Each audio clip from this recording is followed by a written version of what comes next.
నమస్కారం డాక్టర్ నీలిమ గారు. హాయ్ అండి. అసలు ఈ కోకో ట్యాంగ్ అన్న థాట్ ఎలా వచ్చింది మీకు? కోకో ట్యాంగ్ అంటే ఏంటి అని అంటే స్ట్రాంగ్ ఫ్లేవర్స్ ఆఫ్ కోకోనట్ అండి. సో ఈ ఐడియా ఎలా వచ్చింది అని అంటే, సో అందరికీ ఉంటుందండి ప్రెగ్నెన్సీ టైంలో ఓ మదర్హుడ్ అనేది చాలా బ్యూటిఫుల్ ఫేజ్ అండి. అవును. సో ఆ ఫేజ్లో నేను ఫేస్ అయిన ఒక డిఫికల్టీకి అంటే నా అమ్నియోటిక్ ఫ్లూయిడ్స్ చాలా తక్కువగా ఉండేవన్నమాట. అప్పుడు డాక్టర్ నాకు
బంగారాన్ని విడిపించి ఆ రోజు ఆన్లైన్ రేటుకే మేము కొంటాం. Sharma gold company. నమస్కారం, welcome to Suman TV. So ఈ రోజు నేనైతే కుక్కట్పల్లి దగ్గరలో ఉన్న కోకో ట్యాంగ్ ఫ్యాక్టరీకి అయితే రావడం జరిగింది. అసలు ఈ కోకో ట్యాంగ్ ఎలా స్టార్ట్ అయింది, ఈ బిజినెస్ మోడల్ ని క్రియేట్ చేయాల్సిన అవసరం ఏమొచ్చింది, అసలు ఈ ఆలోచన ఎలా వచ్చింది, వీటన్నిటి గురించి ఇన్ డీటెయిల్ గా మనతో మాట్లాడడానికి డాక్టర్ నీలిమ గారు ఉన్నారు. వారిని అడిగి తెలుసుకుందాం.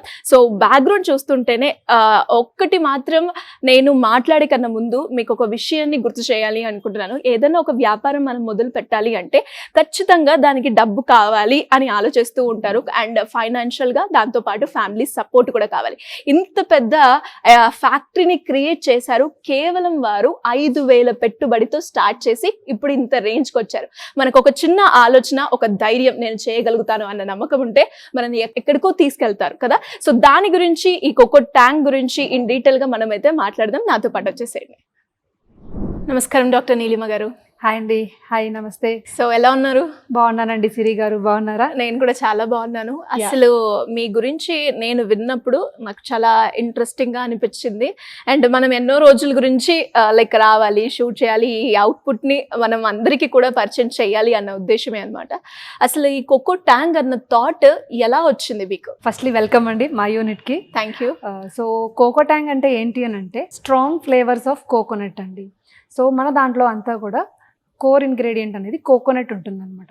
దీంతో డిఫరెంట్ వాల్యూ ఎడిషన్ చేస్తూ ఉంటాం. సో ఈ ఐడియా ఎలా వచ్చింది అని అంటే, సో అందరికీ ఉంటుందండి ప్రెగ్నెన్సీ టైంలో ఓ మదర్హుడ్ అనేది చాలా బ్యూటిఫుల్ ఫేజ్ అన్నమాట. అవును. సో ఆ ఫేజ్లో నేను ఫేస్ అయిన ఒక డిఫికల్టీకి అంటే నా అమ్నియోటిక్ ఫ్లూయిడ్స్ చాలా తక్కువగా ఉండేవన్నమాట. అప్పుడు డాక్టర్ నాకు కోకోనట్ వాటర్ రోజు తాగమని చెప్పేవారు. నేను బయట దొరికే వాటర్ ఒక రోజు చాలా వేడిగా ఉండేవి, పుల్లగా ఉండేవి, అసలు నా వల్ల తాగడం అయ్యేది కాదనమాట. అప్పుడు మా హస్బెండ్ దాంతో డిఫరెంట్ ఫ్రూట్స్ వాల్యూ యాడ్ చేయడం వల్ల నాకు తాగడానికి చాలా బాగా అనిపించి నేను బాగా తాగేదాన్ని. ఓకే. అప్పుడు నా కండిషన్ అనేది 4 వీక్స్లో బాగా ఇంప్రూవ్ అయింది. సో ఒక ఫుడ్ అనేది ఇంత మిరాకిల్ లాగా ఎఫెక్ట్ చేస్తుందా, అంటే ఒక ఇంత మంచి బెనిఫిట్ ఇస్తుందా, ఒక హెల్త్ కండిషన్ మారుతుందా అన్న థాట్ తోటి కోకో ట్యాంగ్ అనే ఆలోచన అప్పుడు మొదలైందండి. అప్పుడు ఇలాంటి బెనిఫిట్టే అందరికీ ఇవ్వాలి, మన కోకోనట్స్ గుడ్నెస్ అనేది, మన ఫ్రూట్స్ గుడ్నెస్ అనేది తెలియాలి, మన ఫుడ్తో ఏదైనా తగ్గించుకోవచ్చు అని చెప్పడం గురించి మన కోకో ట్యాంగ్ అనేది స్టార్ట్ అయింది అనమాట. సో మా దాంట్లో అన్నీ కూడా అసలు మిల్క్ అనేదే వాడడం అనమాట. ప్రతిదీ కూడా లేత కొబ్బరి బేస్డ్ డ్రింక్స్, ఐస్ పాప్స్ అన్ని డిఫరెంట్ వెరైటీస్ ఆఫ్ ఫ్రూట్స్ కాంబినేషన్లో వాడుతూ ఉంటాం. ఎన్ని వెరైటీస్ ఉన్నాయండి? మనం దగ్గర 120 వెరైటీస్ డెవలప్ చేసామండి. సో దాన్ని కట్ షార్ట్ చేసుకుంటూ అంటే ప్రొడక్షన్ మీద ఫోకస్ చేసుకుంటూ ఎట్ ఎ టైం మనం 6 to 8 వెరైటీస్ చేస్తాము. దీన్ని మనం డైనమిక్గా అంటే సీజనల్ ఫ్రూట్స్కి అనుగుణంగా మనం మారుస్తూ ఎప్పటికప్పుడు ఫ్రెష్నెస్ అని కొత్తదనం ఇస్తూ ఉంటాం అనమాట, మన కస్టమర్స్కి సర్వ్ చేస్తూ ఉంటాం. ఓకే, నైస్ అండ్ అలాగే నేను విన్నాను ఈ పెట్టుబడి స్టార్ట్ అయింది కేవలం 5,000 రూపాయలతోటే అని. సో అసలు ఎలా స్టార్ట్ చేశారు? ఇనిషియల్ టైంలో ఏ విధంగా ఉండే ఈ కోకో ట్యాంగ్ బిజినెస్ అనేది? సో మనం చేయాలనుకున్న ఒక సంకల్పం చాలా గొప్పదైనప్పుడు మనకి నేచర్ అనేది చాలా సపోర్ట్ ఇస్తుందండి. ఆ సపోర్ట్ నాకు మా హస్బెండ్ రూపంలో, మా ఫ్యామిలీ రూపంలో నాకు చాలా బాగా దొరికింది. ఓకే. ఇది ఒక మనం చేసే పని మంచిది, మనం ముందుకు తీసుకెళ్లాలన్న థాట్ చాలా మంచిది అన్నప్పుడు మనకి ఆటోమేటిక్గా కార్పొరేషన్ అనేది మనకు అలా చూపిస్తూ ఉంటుంది అనమాట దారి. సో మేము ఇనిషియల్గా స్టార్ట్ చేసినప్పుడు 5,000 రూపాయలతో స్టార్ట్ చేసామండి ఇనిషియల్ పెట్టుబడి. ఈ రోజు మా మొత్తం మెషినరీ కానీ మా దగ్గర ఉన్న పల్ప్ వర్త్ కానీ దగ్గర 5 crores దాకా ఉంటుంది అనమాట. ఇంత ఎదగడానికి ఓవర్ నైట్లో అయిపోలేదండి. సో దీని వెనకాల మాకు ఆల్మోస్ట్ రోజుకి దగ్గర 18 hours to 20 hours చాలా కష్టపడిన రోజులు కూడా ఉన్నాయన్నమాట. మొత్తం ఏంటంటే ఒకటే ప్రామిస్ అనమాట, నేచర్కి క్లోజ్గా ఉండాలి అండ్ న్యాచురల్గా ప్రిజర్వేటివ్స్ లేకుండా ప్రాసెసింగ్స్ ఏమీ లేకుండా మనకి నేచర్ ఎలా అయితే గిఫ్ట్ చేసిందో అంత బ్యూటిఫుల్గా మనము ప్రజెంట్ చేయాలి అన్న కాన్సెప్ట్ తోటే మన డ్రింక్స్ కానీ ఐస్ పాప్స్ కానీ తయారవుతూ వచ్చాయి అనమాట. ఓకే, మీరు అన్నారు ఇంతసేపు ఎలాంటి ప్రిజర్వేటివ్స్ మేము యూజ్ చేయము అని. బేసిక్ గా ఇప్పుడున్న ప్రజెంట్ సిచ్యువేషన్ లో ఏ ఫ్రూట్ కూడా చాలా వరకు ఆర్టిఫిషియల్ గా మనకి రావడము, దాంతో పాటు ఇంకా ప్రిజర్వేటివ్స్ లేకపోతే దాని షెల్ఫ్ లైఫ్ అనేది చాలా తక్కువగా ఉంటుంది. ఇప్పుడు ప్రిజర్వేటివ్స్ లేకుండా ఇది ఎన్ని రోజుల వరకు మనం స్టోర్ చేసుకునే అవకాశం ఉంటుందంట? ఇది ఫ్రెష్ ఫుడ్ కదండి. సో ఫ్రెష్ ఫుడ్ అంటే ఏంటి అంటే మనకి బయట పెడితే దాని షెల్ఫ్ మామూలుగా ఒక ఫ్రెష్ ఫుడ్ ఎలా ఉంటుంది 4 to 6 hours అంతే, దాని షెల్ఫ్ లైఫ్ అంతే ఉంటుంది అనమాట. సో దీన్ని కంప్లీట్గా కంపల్సరీ కోల్డ్ చైన్ మెయింటెనెన్స్ అనేది కావాలండి. రైట్ ఫ్రమ్ మా ప్రొడక్షన్ సైకిల్ నుంచి కూడా ఎవ్రీ టైం మేము చాలా కాషియస్ ఎఫర్ట్స్ తీసుకుంటాము. దాని టెంపరేచర్స్ అనేవి చాలా ఫాస్ట్గా తగ్గించేసి మనం మైనస్లోనే పెడతాం అనమాట మన ప్రొడక్ట్ని. సో అప్పుడు ఏంటి అంటే దాని షెల్ఫ్ లైఫ్ అనేది మనకి బాగా ఇంప్రూవ్ అవుతుంది అనమాట. దాంట్లో ఉన్న న్యూట్రిషనల్ వాల్యూ కూడా ఏమీ మారకుండా మనకి నేచర్ ఎలా అయితే గిఫ్ట్ చేసిందో అంతే బ్యూటిఫుల్ గా మనం ఎంజాయ్ చేయగలుగుతాం real taste of nature. And అలాగే మీరు యూజ్ చేసే ప్రతి ఒక్క ప్రోడక్ట్ ఏదైతే తయారు చేస్తున్నారో అందులో కోకో అనేది చాలా మెయిన్ ఇంగ్రీడియంట్ అని చెప్తూ ఉన్నారు కాబట్టి ప్రతి దాంట్లో ఈ కోకోనే వాడడానికి మెయిన్ రీజన్ ఏంటండి? కోకోనట్ ఎక్కువగా. సో మనకి నేచర్ లో ఒక ఇమ్యూన్ బూస్టింగ్ కాంపోనెంట్ ఒకటి ఉంటుందండి, దాన్ని మోనోలారిన్ అంటారు. మన ఏంటంటే ఇమ్యూనిటీ బాగా పెరగడానికి, మన నాడీ వ్యవస్థ బాగా పనిచేయడానికి అది బాగా ఉపయోగపడుతుంది అనమాట. అది మనకి నేచర్లో ఒక 2 సోర్సెస్లో మాత్రమే దొరుకుతుంది. ఒకటి మన తల్లిపాలలో దొరుకుతుంది, నెక్స్ట్ మన లేత కొబ్బరిలో దొరుకుతుంది అనమాట. ఓకే, సో మేము హ్యాపీగా గుండెల మీద చేసుకొని చెప్పగలుగుతాం అనమాట, మా ప్రొడక్ట్స్ తల్లిపాలు అంత ఈక్వలెంట్గా ఉంటాయి అని చెప్పి, అంత గుడ్ అని. సో ఇలాంటిది మనం వేడి చేసినా బాయిల్ చేసినా ఏం చేసినా ఒక ప్రాపర్ అంత గుడ్నెస్ అనేది మనం ఇవ్వలేం. దీన్ని మనము అలానే ఇవ్వడం కోసం మనం అంతా కూలింగ్ టెక్నిక్ మీదే ఎక్కువ రిలై అవుతూ ఉంటాం అనమాట. ఓకే, అండ్ అలాగే మనం ఏదైతే తీసుకున్న ఫుడ్ ఇంటర్నల్ గా వెళ్తుంది అంటే దానికి తగ్గట్టు హైజీన్ కావచ్చు, క్లైమేటిక్ కండిషన్స్ కావచ్చు, అండ్ ఇప్పుడు మీరు ఎక్కువగా మాకు కూలింగ్ కండిషన్ ఉండాలి అని చెప్తూ ఉంటారు. మనం వింటూ ఉంటాం కూలింగ్ కండిషన్ లో ఎక్కువగా వైరస్, బ్యాక్టీరియా, ఫంగీ లాంటి ఈజీగా వచ్చే ఆప్షన్స్ ఉంటాయని. వీటన్నిటిని మీరు ఎలా టేక్ కేర్ చేసి ఈ ప్రోడక్ట్ బయటకు తీసుకొస్తారు? అంటే మనకి అంతా కూడా ఇనిషియల్ లోడ్ బట్టి ఉంటుందండి. సో మనం ఎంత హైజీనిక్ గా డీల్ చేస్తూ ఉంటే మనకు మైనస్ లో వెళ్లే కొద్దీ మన ఫుడ్ యాక్టివిటీ అనేది, బ్యాక్టీరియా మల్టిప్లికేషన్ అనేది తగ్గిపోతుంది అనమాట. ఓకే, సో నేచర్ ఇచ్చిన గొప్ప గిఫ్ట్ ఏంటి అని అంటే మైనస్ టెంపరేచర్స్ లో ఉంటేనే ఆ ఫుడ్ అనేది సేఫ్ గా ఉంటుంది అనమాట యూజువల్ గా. ఓకే, సో మనకు తయారైనదంతా కూడా 1/2 hour లోపే కూలింగ్ అయిపోతుంది అనమాట మొత్తం. అండ్ అలాగే ఒక్కసారి మీ ఆపరేషన్ ఏ విధంగా జరుగుతుంది, మీరు ఎలాంటి ప్రోడక్ట్స్ చేస్తారు అవన్నీ ఒకసారి మాకు చూపిస్తారండి? డెఫినెట్ గానండి, చూద్దాం.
బేసిక్ గా లైక్ మీ దగ్గర చాలా రకరకాల ప్రోడక్ట్స్ అయితే తయారవుతాయి. ఎస్పెషల్లీ ఫ్రూట్ ఐస్ పాప్ అనేది నేను చూడడం జరిగింది. అది ఎలా తయారవుతుందో ఒకసారి మాకు వస్తుంది చూపిస్తాను. ఎస్, డెఫినెట్లీ అండి.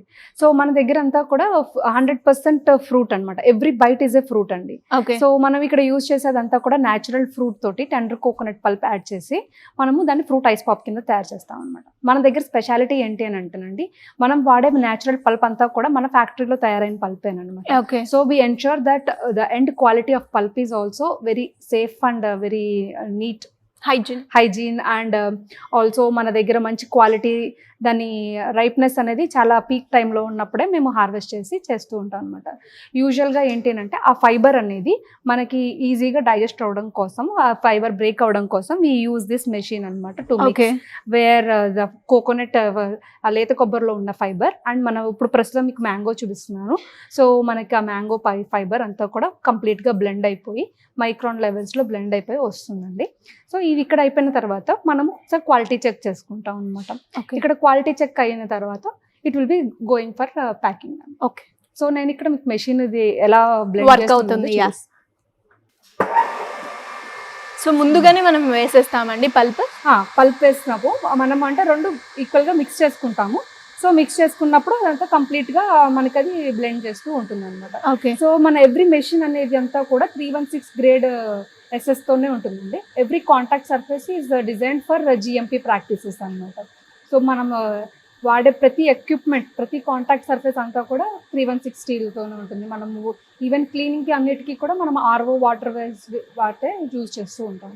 ఓకే, ఇది ఇక్కడ ట్యాప్ ఆన్ కంప్లీట్గా బ్లెండ్ అయిన తర్వాత చూడండి మీకు మొత్తం అంతా ఈక్వల్గా బ్లెండ్ అయిపోతుందండి. ఓకే, ఇప్పుడు 2 కోకో అండ్ అలాగే మ్యాంగో ఇవి రెండు బ్లెండ్ అయ్యి మనకి ఇలా కనిపిస్తుంది. ఓకే, సో దీన్ని మనము ఒకసారి చెక్ చేసుకుని క్వాలిటీ ఫైనల్ అప్రూవల్కి ప్యాకింగ్ పంపించాలి. ఓకే ఓకే, సో బేసిక్గా లైక్ ముందుగానే ఇది వేసేసుకొని ఇలా ప్రాపర్గా బెండ్ అయినాక క్వాలిటీ చెక్ చేస్తారు. అండ్ ఇక్కడ చూస్తే హైజీన్ అండ్ క్వాలిటీ ఖచ్చితంగా ఉంటుందని మీరు చెప్తున్నారు కాబట్టి క్వాలిటీ ఏ విధంగా చెక్ చేస్తూ ఉంటారండి మీరు? అంటే ఇది ఎలా ఉంది అంటే దీంట్లో ఎవ్రీ ఫ్రూట్కి ఒక్కొక్క పర్సంటేజ్ ఉంటుంది కదా. సో ఈ మొత్తం ఒక ఓవరాల్ ప్రొడ్యూస్ మిశ్రమం కరెక్ట్గా బ్లెండ్ అయిందా లేదా, కరెక్ట్గా యూనిఫామ్గా స్ప్రెడ్ అయ్యాయా లేదా అనేది మనం ఒకసారి చెక్ చేసుకుంటామండి మెషిన్లో. అయిపోయిన తర్వాత అది ఓకే అని అనుకున్న తర్వాత అది ప్యాక్ అయిపోతుంది. అంటే కంప్లీట్గా మిసిబుల్ అయ్యిందా లేదా అనేది మొత్తం అంతా చెక్ చేసుకుంటామండి. ఆ కంప్లీట్ అంతా డిస్పర్స్ అయ్యాయా లేదా అని చెప్పి. సో ఇంది మీద ఒక డ్రాప్ వేసుకుని ఈ మెషిన్లో పెట్టుకుని చూస్తామండి మొత్తం అంతా. సో ఇది వాల్యూ అంతా కరెక్ట్గా వచ్చిందండి. It's now ready for packing అనమాట. ఓకే, సో ఇలానే అన్ని ప్రోడక్ట్స్ కూడా తయారవుతూ ఉంటాయి. ఆల్మోస్ట్ ఎన్ని వెరైటీస్ ఉన్నాయండి మీ దగ్గర? లైక్ ఇప్పుడు ఏంటంటే ఇప్పుడు రన్నింగ్ సీజన్లో 8 వెరైటీస్ ఉన్నాయండి. మన డ్రింక్స్లో ఒక 6 వెరైటీస్ ఉన్నాయి. అవి కాకుండా ఐస్ పాప్స్లో 6 వెరైటీస్ అండి. అండ్ ప్యాకింగ్ కూడా ఇక్కడే జరుగుతుందండి? మొత్తం అంతా ఇక్కడే జరుగుతూ ఉంటుంది. సో ప్యాకింగ్ ఎలా ఉంటుందండి ప్రాసెస్? ఇందాక చూసారు కదండి అక్కడ బ్లెండింగ్ వరకు. సో ఎలా అయితే ఆ ఫ్రూట్ పల్ప్ ఉంటుందో కంప్లీట్ ఫ్రూట్ పల్ప్, సో మనం ఇలా కంటైనర్లో ఫిల్ చేసుకుంటామండి. ఓకే, సో ఇదంతా కూడా అన్టచ్డ్ విత్ హ్యాండ్స్ తోటి మనం ఇలా మెషిన్ ఆన్ చేసుకున్న వెంటనే సో అదంతా కూడా అన్టచ్డ్ విత్ హ్యాండ్స్ మొత్తం అంతా కూడా ఇలా వచ్చేస్తూ ఉంటుంది అనమాట. ఓకే, సో ఈ మొత్తం హోల్ ప్రాసెస్ అనేది అంతా కూడా హైజీనిక్గా ఉంటుంది అనమాట. ఇలా మ్యాంగో పల్ప్ చూసారు కదా, ఇలాగే మనకి డిఫరెంట్ పల్ప్స్తో ఉంటాయి అనమాట. సీతాఫల్, జామున్ అలా అన్ని కూడా హోల్ ఫ్రూట్ పల్ప్నే మనం ఇలా ప్యాక్ చేస్తాం. ఒక్కసారి ఎన్ని అవుతాయండి ఈ ఎక్విప్మెంట్లో? పర్ మినిట్ 60 అవుతాయండి. ఓకే ఓకే, సో మనకి ఏంటంటే ఫస్ట్ నుంచి కూడా మా విజన్, మా ఈ ఫ్యాక్టరీని అనేది డిస్కవరీ ఫుడ్ ఫ్యాక్టరీలో టెలికాస్ట్ చేయించాలి అని అది మా విజన్ అనమాట. ఓకే, సో అంతవరకు గ్రోత్ అవ్వడానికి మా వరల్డ్ క్లాస్ ఎక్విప్మెంట్స్ అన్ని యాడ్ చేసుకుంటూ వెరీ సూన్ గుడ్ ప్రొడక్ట్స్తో ఇండియా మొత్తం ఎక్స్పాండ్ అయ్యి ఇంతే nutritious and healthy ice pops ఇవ్వడమే. సో ఇలా ప్యాకింగ్ అయిన తర్వాత నెక్స్ట్ ఏం చేస్తారండి? ఇలా ప్యాక్ అయిపోయిన తర్వాత ఏం చేస్తాము అని అంటే మనము మొత్తం అంతా ఇన్స్టెంట్ గా బ్లాస్ట్ ఫ్రీజింగ్ లోకి తీసుకెళ్ళిపోతాం అన్నమాట. సో వన్స్ ఎప్పుడైతే ఇవన్నీ ప్యాక్ అయిపోయాయో మనం అంతా బ్లాస్ట్ ఇన్స్టెంట్ గా దాంట్లో పెట్టేస్తాం బ్లాస్ట్ ఛాంబర్ లో. విదిన్ 1 అవర్ లోపే మనకి -20 degrees దగ్గరికి వచ్చేస్తాయి అన్నమాట. ఓకే, ఆ ప్రాసెస్ కూడా చూపిస్తాను, just please come. Yeah sure. అక్కడ ప్యాక్ అయ్యాయి కదండి. సో అన్ని కూడా మనకి ఏంటంటే టెంపరేచర్ అనేది ర్యాపిడ్ గా తగ్గిపోవాలన్నమాట. సో మనం ఇలా ట్రేస్ లో ఫిల్ చేసుకున్న తర్వాత ఇవి మొత్తం ఇందులో ఫిల్ చేసుకుని జస్ట్ ఆన్ చేసుకుంటామండి. మీకు విదిన్ ½ an hour లోపు గడ్డ కట్టేస్తాయి అనమాట. ఓకే, ఇలా క్లోజ్ చేసుకుని ఆన్ చేసుకోవడం అనమాట. ఆల్రెడీ రెడీ అయిపోయిన ప్రోడక్ట్ కూడా ఉందండి, అది మీకు నేను చూపిస్తాను. మనకి ఫిల్ అయ్యాక విదిన్ ½ an hour లోపే ఇలా గడ్డ కట్టేస్తాయి. ఓకే, ఇది ఫైనల్ ప్రోడక్ట్ అన్నమాట. అవునండి. So every byte is a fruit అనమాట. ఓకే, ఇందులో మనకి చాలా వెరైటీస్ కూడా దొరుకుతాయి కదండి? అవునండి, సేమ్ మొత్తం అంతా 100% ఫ్రూట్ ఉంటుంది. దీంట్లో మీకు కస్టర్డ్ యాపిల్ ఉంటుంది, తర్వాత jamun, orange, grapes and also chocolate ఉంటుంది. చాక్లెట్ అంటే మనం సిరప్స్ అలా ఏమి వాడడం అనమాట. దీంట్లో అంతా original cocoa powder, cashew butter and almonds అలా డిఫరెంట్గా, అంటే అది తిన్నప్పుడు మనకి కంటెంట్మెంట్ అనేది ఉండాలన్నమాట. సో ఒక ఇంట్రెస్టింగ్ ఫ్యాక్ట్ ఉందండి, మనకి ఒక సెకండ్ బ్రెయిన్ అనేది మన గట్లో ఉంటుంది అనమాట. అదేంటి అని అంటే మన గట్ బ్యాక్టీరియా. మనం ఇది తిను అది తినద్దు అని డిసైడ్ చేసేది అదే అనమాట. మనం తినే ఈ ఫుడ్ మన బ్రెయిన్ కి హ్యాపీనెస్ ఇస్తుంది, ప్లస్ మన గట్ బ్యాక్టీరియా కూడా హెల్దీ అనమాట. నైస్. ఎనీవేస్ చాలా మంచి ప్రోడక్ట్ అయితే మీరు మా అందరికి తీసుకొస్తున్నారు అండ్ చాలా బాగున్నాయి.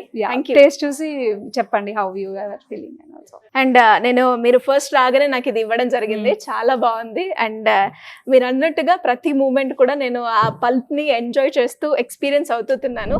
అండ్ దాంతో పాటు లైక్ మీరు ఇన్వెస్ట్ చేసింది 5,000 అన్నారు కాబట్టి ఇప్పుడు మీ లైక్ యాన్యువల్ ఇన్కమ్ ఎంత ఉంటుందండి యావరేజ్ గా? అంటే ఇప్పుడు right now we're developing many SKUs and many models అండి. కరెంట్లీ మా టర్న్ ఓవర్ వచ్చేసి 1.5 to 2 crores ఉందండి. గ్రేట్. అండ్ ఇలా ఎవరైనా కూడా ఇంట్లో ఉండే మహిళలు వాళ్ళకి వచ్చిన లైక్ ఒక్కొక్కరికి మీరు చెప్పినట్టుగా సొల్యూషన్స్ తో పాటు వాళ్ళకి బిజినెస్ మోడల్, అసలు మీరు ఒక ఆలోచనతోటి నాకు హెల్త్ బాగుండాలి అనే ప్రయత్నంతో మీరు ఒక బిజినెస్ మోడల్ ని క్రియేట్ చేయడం జరిగింది. అలా ఎవరైనా కూడా ఇంట్లో ఉండి ఏదైనా ఒక చిన్న వ్యాపారం మొదలు పెట్టుకోవాలి అనుకునే వాళ్ళకి మీరేం చెప్తారు? బేసిక్గా ఏంటంటేనండి, బిజినెస్ అంటే యూజువల్గా ఒక ప్రాబ్లమ్కి ఒక సొల్యూషన్ ఇవ్వడం అండి. మనం ఎంత పెద్ద ప్రాబ్లమ్కి అది సొల్యూషన్ ఇస్తామంటే అది మనది అంత బిజినెస్ పెద్ద స్కోప్ చాలా ఎక్కువ ఉంటుంది అనమాట. ఓకే. సో బిజినెస్ చేయాలి అని అంటే చిన్న బిజినెస్ పెద్ద బిజినెస్ అనేది ఏది ఉండదు అనమాట. దాని గ్రోత్ అనేది ఎప్పుడో కూడా ఇమ్మెన్స్ ఉంటుంది అనమాట. దానికి ఎంత మనం ఎఫర్ట్ పెడుతున్నాము, ఎంత పొటెన్షియల్లో మనం కాంట్రిబ్యూట్ చేస్తున్నాం అనేది ఫ్యాక్టర్స్ కన్సిడర్ చేసుకోవాలన్నమాట. చిన్న బిజినెస్ మ్యాన్ ఉంటారేమో కానీ చిన్న బిజినెస్ అనేది ఎప్పుడు ఉండదు అనమాట. మనం ఎంత చేస్తే అంత గ్రో అవుతాం అనమాట. గ్రేట్. దీనిలో లా ఆఫ్ ఏంటంటే ఇస్తూ మనం ఎక్కువ మందికి ఎంప్లాయ్మెంట్ ఇవ్వాలి అని అనుకుంటూ ఉండాలి. సో అలా ఆటోమేటిక్గా పెరిగే అవకాశాలు, ఆపర్చునిటీస్ అన్నీ అవే వస్తూ ఉంటాయి. నైస్. అండ్ మీరు చెప్తున్నప్పుడు లైక్ నేను ఇది కరోనాకు ముందు నుంచే స్టార్ట్ చేశాను అని. కరోనా సిచ్యువేషన్లో మనందరికీ కూడా తెలుసు అన్ని బిజినెసెస్ కూడా డ్రాప్లోనే ఉన్నాయి. అప్పుడు ఆ ఫేస్ ఎలా ఉండేదండి మీకు? సో అందరూ కూడా అంటే అది ఎవరు ఎక్స్పెక్ట్ చేయలేని సిచ్యువేషన్. సో అంత కరోనా మా బిజినెస్ ఫేస్ గురించి చెప్పాలి అని అంటే కరోనాకు ముందు, కరోనాకు తర్వాత అని చెప్పాలండి. సో 2020కి ముందు మావన్నీ కూడా కన్వెన్షనల్గా ఇప్పుడు అంత వాకింగ్ స్టోర్స్ లాగా అలా ఉండే, ఇప్పుడు వచ్చి కూర్చుని తాగడము, ఒక కెఫే ఫీలింగ్ టైప్ ఉండేవన్నమాట మొత్తం అంతా. సో అవి ఆ కాన్సెప్ట్ బాగా ఓకే అనుకున్నప్పుడు ఓకే అనుకుని మేము మళ్ళీ చాలా ఇన్వెస్ట్మెంట్ చేసి స్టార్ట్ చేయడం జరిగింది. బట్ కరోనా ఎవరు ఎక్స్పెక్ట్ చేయలేదు అసలు. ఆ టైంలో మాకు అనిపించింది ఏంటి అని అంటే ఫ్యాక్టరీ అనేది చాలా ఇంపార్టెంట్. ఫ్యాక్టరీని నిలబెట్టుకుని అప్పుడు మా బిజినెస్ మోడల్ని మేము మార్చుకున్నాం అనమాట. కంప్లీట్గా ప్రొడక్ట్ వైజ్ షిఫ్ట్ అయిపోయి మేము ఈ ప్రొడక్ట్స్లోనే ఇంకా డెవలప్గా కొత్తగా ఇంకేమేమి చేయొచ్చు అని చెప్పి ఇమ్యూన్ బూస్టింగ్ డ్రింక్స్ ఒకటి చేసాము. ఇంకా డిఫరెంట్గా ఇంకా ఏం వెరైటీగా మనము సర్వ్ చేయగలుగుతాము అని చెప్పి వాల్యూ యాడ్ చేసుకుంటూ and we started growing with inventory on the factories అండి. Now we're completely focusing as a product line. Now we're available in Zepto. ఇంకా మనము ఇంకా మార్కెట్స్ ఎక్స్ప్లోర్ చేస్తూ ఫ్రాంచైజ్ ఆపర్చునిటీస్ ఇస్తూ ఇంకా రీచ్ పెంచుకోవడం కోసం దీన్ని తీసుకెళ్ళడానికి ప్లాన్ చేస్తున్నాం. నైస్. అండ్ అలాగే ఏదైనా ఒక వ్యాపారం పెడుతున్నాం అంటే మనకు అదే కాన్స్టెంట్గా ప్రాఫిట్ వస్తే ప్రాఫిట్లో కావచ్చు, లాస్ ఉంటే లాస్లో ఉండదు, ప్రాఫిట్స్ ఉంటాయి, లాసెస్ ఉంటాయి. అలా లాస్ వచ్చినప్పుడు ఎలా ఓవర్కమ్ అయ్యారు మీరు? అంటే బేసిక్గా ఏంటంటే మనం నమ్మిన కాన్సెప్ట్ మీద మనకి నమ్మకం ఉండాలండి. సో మనకి నాకు తెలుసు and we know like what we are going to do and where we wanted to go and what we want to achieve అని. సో అది any phase is a temporary phase అనమాట. సో మనం ఎలా బౌన్స్ బ్యాక్ అవుతాము, ఎలా react అయ్యి ఎలాగ మనం ముందుకెళ్తాం అనేది ఉంటుంది. అంటే it is like an examination అనమాట. So suppose if our calibre is worth passing inter examination or a degree examination, అదొక టెస్ట్ అనుకోవాలన్నమాట. ఆ టెస్ట్ మనం విత్స్టాండ్ చేసుకుంటే nature will push us to the next stage అనమాట. So every moment we take as a challenge and మాకు నేర్చుకున్న learnings అనేవి చాలా ప్రెషియస్ అనమాట. అవి మనం అలా ఆ లెర్నింగ్స్తో మనము ఒక సిచ్యువేషన్ ఎలా ఓవర్కమ్ చేసుకుని ఎలా ఎజైల్గా మనం అడాప్ట్ అవుతూ ముందుకెళ్తాం అనేదే ఒక బిజినెస్ లో ఉండాల్సిన మెయిన్ Main. లక్షణం ఓకే, అన్నమాట. గ్రేట్ అండి, గ్రేట్ జర్నీ. అండ్ అలాగే ఫర్దర్ గా కూడా మీ బిజినెస్ అనేది ఇంకా చాలా హ్యూజ్ ఎక్స్ప్లోర్ అయ్యి అందరూ కూడా మీ ప్రోడక్ట్ ని ఇష్టపడాలి అని మనస్ఫూర్తిగా కోరుకుంటున్నాను. All the best for future. Thank you అండి, thank you. So much. So చూసారు కదా, మరి ఒక చిన్న ఆలోచననే ఇంత దూరం వరకు తీసుకొచ్చింది డాక్టర్ నీలిమ గారు దాంట్లో. మరి అదే విధంగా ఇంకా చాలా మంది మహిళలు కూడా వాళ్ళకి తోచిన ఎవ్రీ ప్రాబ్లం కి ఒక సొల్యూషనే అదే బిజినెస్ మోడల్ అని మనం ఈరోజు తెలుసుకున్నాం కదా. సో అలా ఇంకా చాలా మంది కూడా ఉన్నారు రకరకాల బిజినెస్ మోడల్స్ తో ట్రెండ్ కి తగ్గట్టు. మరి వాటి గురించి కూడా మనం ప్రీవియస్ గా ఎపిసోడ్స్ లో మాట్లాడుకున్నాం అండ్ కమింగ్ ఎపిసోడ్స్ లో కూడా మనం తెలుసుకుందాం. అండ్ మరిన్ని డీటెయిల్స్ కోసం మీరు ఎప్పుడు కూడా సుమన్ టీవీ చూస్తూ ఉండండి. Thank you.